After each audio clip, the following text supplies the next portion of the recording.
शिरवाडे वणीगाव झाले कवितांचे गाव। ग्रामस्थांचा दारूबंदीचा ऐतिहासिक निर्णय। नुकतीच मराठी भाषा महाराष्ट्र राज्यमंत्री उदय सामंत यांनी निफाड तालुक्यातील शिरवाडे वणी या गावाला भेट दिली आहे आणि या गावाला कवितांचे गाव म्हणून घोषित केलंय। गावकऱ्यांनी हा सन्मान मोठ्या आनंदाने स्वीकारलाय आणि लगेचच समाज हिताचा एक मोठा निर्णय घेतलाय। गावात पूर्ण दारूबंदी करण्याचा ठराव संमत करण्यात आलाय। या महत्त्वाच्या निर्णयावेळी गावातील अनेक मान्यवर उपस्थित होते। सरपंच दिलीप खैरे, उपसरपंच शामराव बर्डे, तंटामुक्ती अध्यक्ष रघुनाथ पवार, पोलीस पाटील दत्तू पाटील, माजी सरपंच शरदराव काळे तसेच ग्रामपंचायत सदस्य लताबाई कडाळे आणि छाया जमजाळ आदी ग्रामस्थांनी एकमताने दारूबंदीचा ठराव संमत केलाय। गावाला मिळालेल्या कवितांचे गाव या विशेष दर्जामुळे शिरवाडे वणी आता सांस्कृतिक व सामाजिक बदलांचे केंद्र ठरणार आहे। या निर्णयामुळे गावात सकारात्मक वातावरण निर्माण होईल, तरुण पिढी चांगल्या मार्गावर राहील आणि गावाचा विकास अधिक वेगाने होईल अशी भावना ग्रामस्थांनी व्यक्त केली आहे। गावकऱ्यांचा हा निर्णय संघटित प्रयत्न आणि सामाजिक बांधिलकीचे उत्तम उदाहरण ठरलंय। भविष्यात शिरवाडे वणी हे सांस्कृतिक, साहित्यिक आणि सामाजिक आदर्शाचा गाव म्हणून ओळखले जाईल असा विश्वास ग्रामस्थांनी व्यक्त केलाय। नुकताच मंत्री उदय सामंत यांनी आपले गाव कवितांचे गाव म्हणून घोषित केले। यावर आपण आजच लगेच ठोस निर्णय घेतला गावात दारूबंदीचा, काय सांगा? कालच या ठिकाणी शिरवाडे वणी या कुसुमाग्रजांच्या गावी राज्याचे मराठी राजभाषा मंत्री उदयजी सामंत तसेच शिक्षण मंत्री आदरणीय भुसे साहेब, त्यानंतर तालुक्याचे आमदार दिलीप काका वनकर यांनी काल येऊन या ठिकाणी कवितांचं गाव म्हणून या शिरवाडे वणीला जी घोषणा केली आणि त्या कवितेच्या पहिल्या दालनाचं या ठिकाणी शिरवाडे वणी येथे उद्घाटन केलं आणि त्या पद्धतीनं आमच्या गावकऱ्यांचं आज कामकाज चालू झालेलं आहे।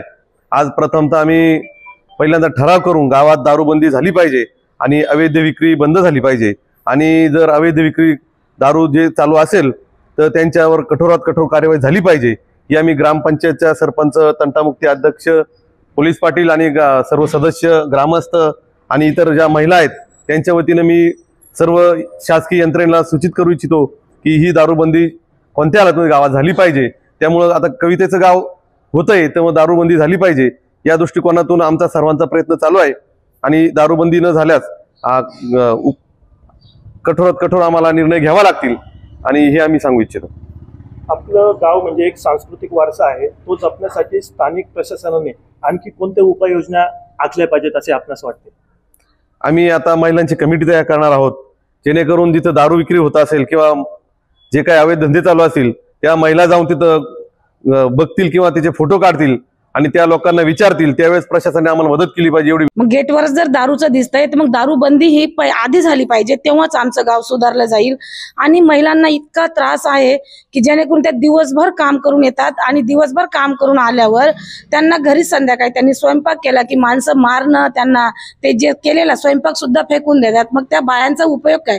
आणि जे धान्य असतं त्या कमाई करून घरात पैसे आणतात, त्यांना ते माणसं पैसे तर देतच नाही, पण जे पैसे आलेले असतात ते पैसे सुद्धा ते माणसं घेऊन जाऊन त्याच्यात पण दारू पिऊन हाणमार करून दारू पिऊन येतात आणि दारू पिऊन आल्यावर जे घरात धान्य घेतात बाया ते धान्य सुद्धा विकून टाकता येते।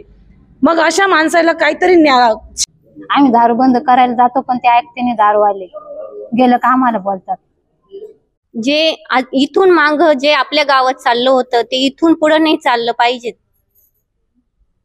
आज शेकडोच्या संख्येने या ठिकाणी सभागृह मंडपात महिला जमल्या आहेत, त्यांच्या काय प्रमुख मान्य आहे? आज इथं प्रमुखांचे असे मान्य आहे का सर्व ठिकाणी दारूबंदी ही झालीच पाहिजे आणि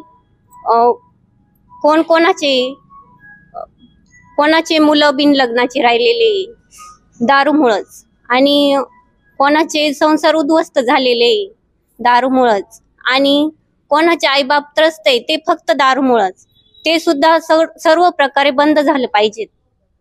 दारूबंदी झाली पाहिजे। आम्ही महिला सगळे जण इथे यायला त्यांच्या वतीनं सगळी दारूबंदी झाली पाहिजे। ब्युरो रिपोर्ट, नाशिक लोकशाही न्यूज, नाशिक।